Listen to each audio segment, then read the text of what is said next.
sampurasun. Wilujeng enjing patepang deui sareng simkuring pun salwa amin dina waktos ieu bade ngadugikeun sawatara warta ngeunaan ngadu nasib di lokasi wisata Pangandaran. Balantik di tempat wisata basisir Pangandaran teh telah bisa ngadatangkeun kauntungan.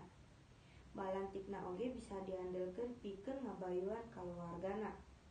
Sumangga nyanggakeun bae wartana. Di kawasan wisata Pangandaran, tiba heula tuka kiwari teu saeutik nu ngahaja nyiar kasab tina balantik rupa-rupa kadaharan jeung kaulinan. Nu dagangna horeng lain wae urang Pangandaran, katut sabudeureunana.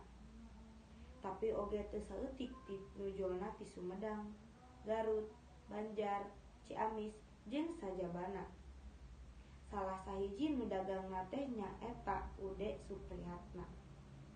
Urang warga Garut nu geus welasan taun dagang baso cuangki di basisir Pangandaran. Nurutkeun Ude, ari kuleukeun mah balantik cuangki di basisir Pangandaran teh ngadatangkeun untung anu lumayan gede.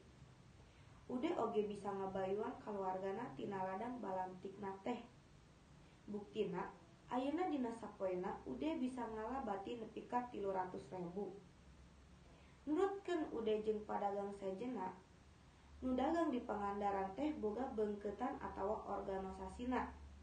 Eta teh sangkan nu dagangna tartib jeung aya nu ngurus mun pareung aya pasualan.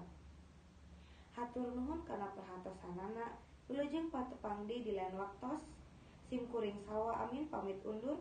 Wassalamualaikum warahmatullahi wabarakatuh. Hurip Sunda.